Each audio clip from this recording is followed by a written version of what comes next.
We find ourselves here in a hope, in prayer. We're right here in a hope, in prayer. We find ourselves here in hope, in prayer. We're right here and we rise.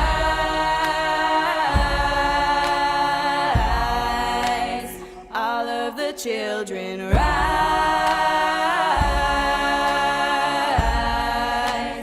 Elders with wisdom rise. Ancestors surround us, rise.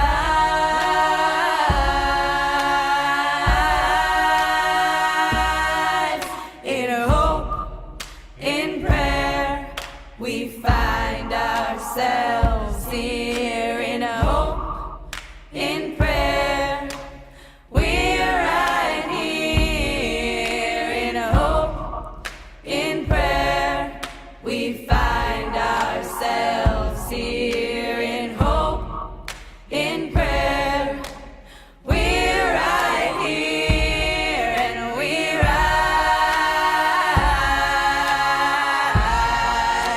Up from the wreckage, rise. With tears and with courage, rise. Fighting for life, we rise.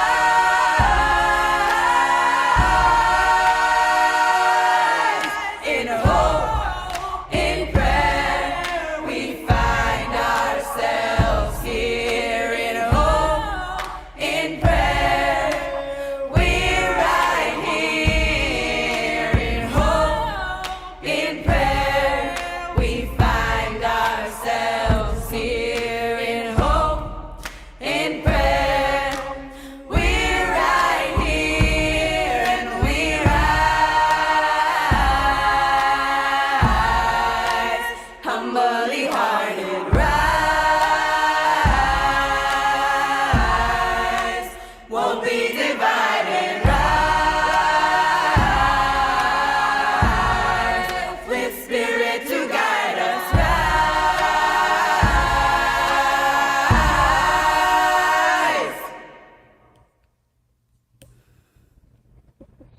Good morning, everyone. Wherever you're tuning in to watch this, it is always morning when we begin Daily Sit, and it is a pleasure to be with you this morning, whenever, wherever you find us. And this morning I pulled one of my favorite cards from this deck, which is the Page of Swords, and yet this one is called Adventure of the Dauntless, and it's really about fearlessness and that sense of true courage, of not being fearless in the sense that we feel no fear, but being fearless in the sense that we meet fear and move beyond it. So, or move through it, I should say, move through it, not beyond it.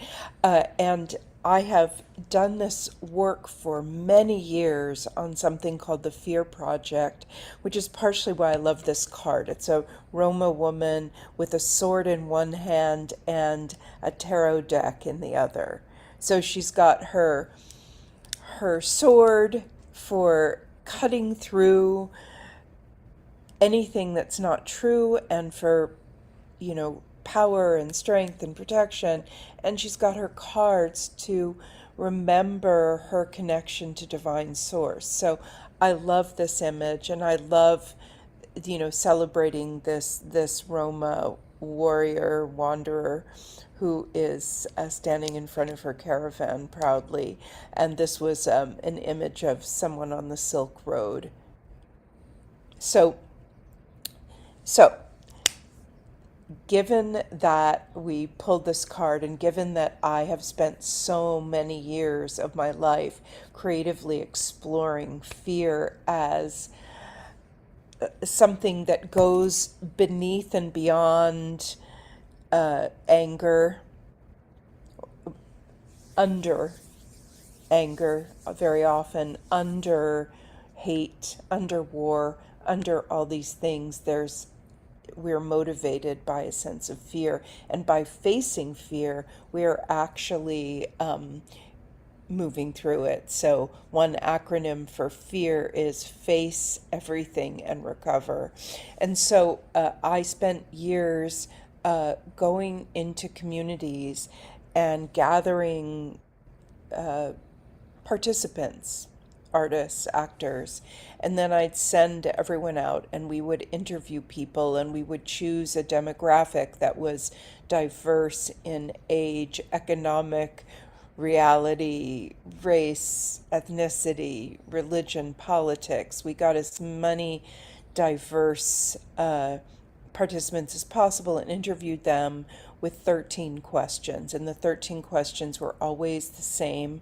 I would train the interviewers in how to stay present in a drama therapy way with their interviewees, and how long to spend on each question. We were very formal in our research gathering. We added a 14th question during the pandemic because we were interviewing people who were at risk, so we added a 14th. And if you're interested, I can share this with you. There's been articles about it, and I can share more information. I did it 8 different times in 8 different places, and the way that we would do it is that people would interview with these questions, send me all the answers of the interviews. I would collate them and create a choral poem. So it was verbatim interviews, but perhaps constructed with rhythm and rhyme, and without changing any of the words. I constructed a living document that then we got together and read, and out of that reading we would find a story, and then we would go and I would write a play. We would perform the play, and prior to every performance we would bring out yellow pads of paper and interview the audience with those same 13 or 14 questions, and then we would embed certain points in the play where we would bring out these yellow papers and read the audience answers while we were doing verbatim interview poems, as well as a story inside of that, which usually dealt with a family, which is the microcosm of the world, or a group of friends or something. Anyway, this went on, the Fear Project went on for many years. Actually just came back from Los Angeles doing a version of that. And it's been a real lesson for me about how to look at fear. And the idea came when I was sent to the Czech Republic to work on Islamophobia through the State Department as an artist in residence. And a gentleman I was working with then, who was Czech and didn't speak English very well, but he said in broken English, in this beautiful, life-changing sentence, he said, "In the basement of the house of hate, you will find the fear." And that was the basis for years and years of research and creativity and community work. So anyway, I've told you that long story, and please forgive me for telling a big long story at the beginning of a meditation. But this is really what this card brought up for me, and it's really the theme of our meditation today, which is gathering strength and courage, gathering courage and courageous generosity and fearlessness, not in the form of eliminating fear, but in facing it and moving through it. So we will begin our meditation, and again, I want to go into it with that sense of rising, that sense of with the way Batya Levine sang in the song I was just playing, we rise, we rise, we rise. Humbly hearted, we rise. So let the eyes close. We'll go right into the meditation now with those thoughts of facing and moving through fear in a courageous morning of meditation, because it is courageous to close your eyes. It is courageous to sit in stillness and silence with your own self, connecting to your divine source and facing your fears. So we'll go deeply into that now. First, connecting to the other senses. When sight is gone, there's taste and smell, there's hearing. What's the furthest away sound you can hear this morning? And what's the nearest?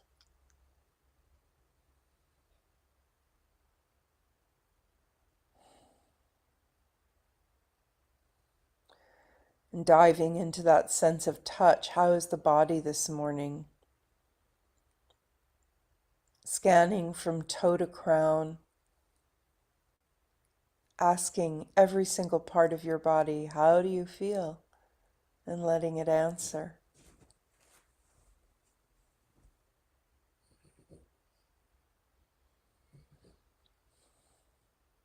Tuning into that sense of ground, that place where our body is connected with the earth, feeling roots, imagined roots moving down into the earth, experiencing that gravitational hug, that ability to just rest on the Great Mother.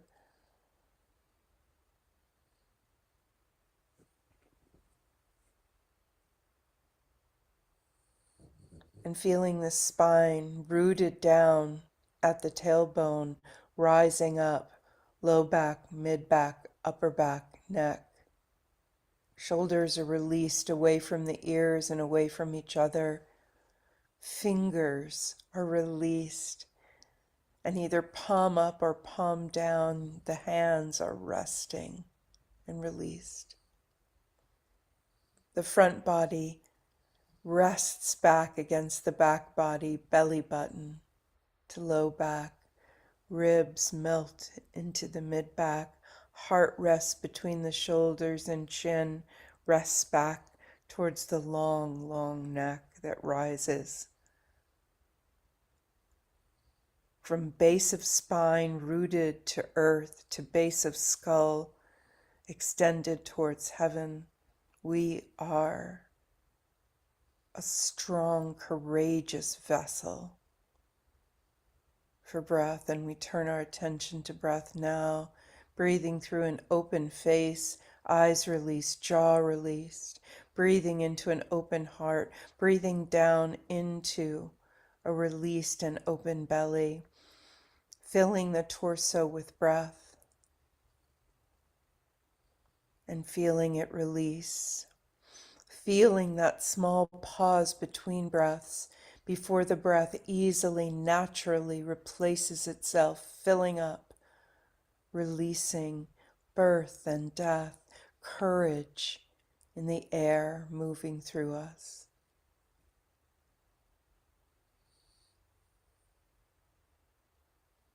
And we'll introduce that figure eight breath, imagining a figure eight, an eternity symbol in the body. If you'd like to imagine it coming up the belly and the chest, through the neck, up the back of the head to the crown, and then the exhale coming down the face, crossing through the neck and going all the way down the spine and out, perhaps a grounding cord, which is connected from the tailbone into the center of the earth. Using that tool of the figure eight breath to breathe deeply and release more as we contemplate courage, moving into the unknown, one breath at a time.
the midpoint of the sit, we just take some deeper breaths into that sense of the fearless, courageous core of us. We keep showing up. We are brave. And if you want to bring that figure eight, if that is working for you, you can bring some color to it. You can go through the chakra colors and see which one would enhance your courage today.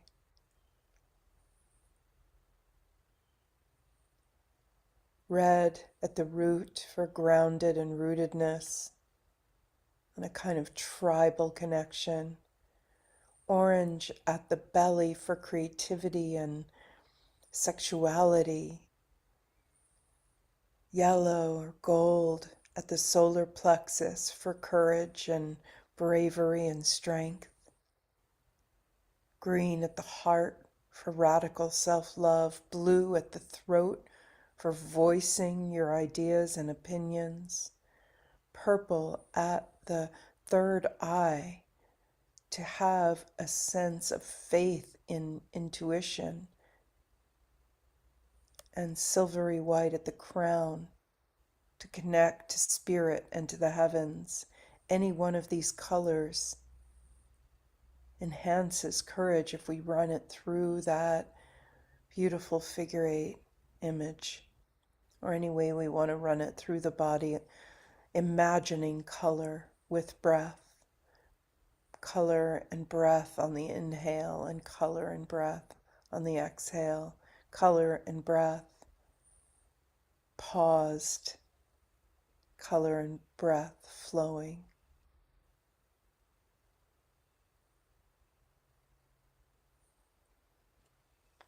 As we sit alone together,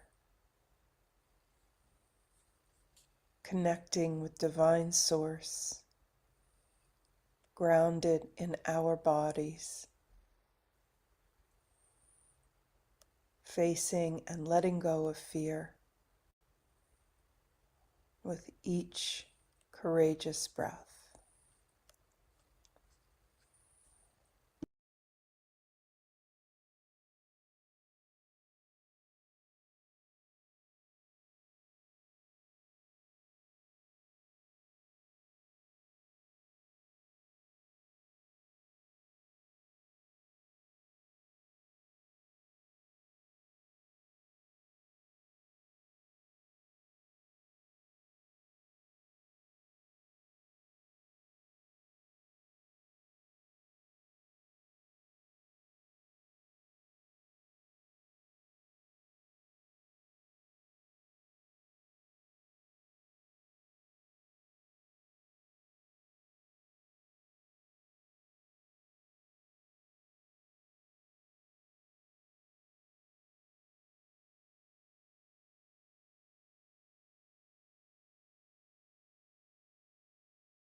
The last few minutes of the sit, just breathing more deeply, releasing, letting go of muscles and bones, letting go of all worries. You are enough. You are brave. You are willing to face yourself by closing your eyes and coming to morning meditation. This is the action of a courageous human. And I'm going to play the song again, We Rise, in just a moment. And it will allow us to rise into our courage, not bypassing fear, but when it rises, when fear rises up, to notice it and with acceptance and release, first awareness, then acceptance and release, we move through it. And we are with ourselves, not avoiding ourselves, but with ourselves fully. So take a few more deep breaths in and out, filling the body with breath and releasing it very deeply.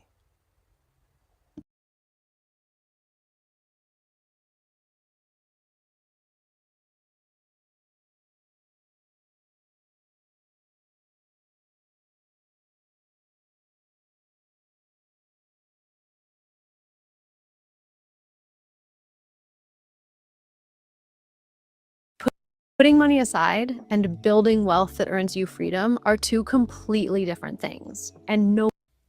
We rise, humbly hearted rise,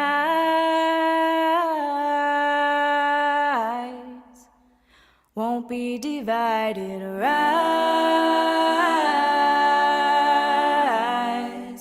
with spirit to guide us, rise,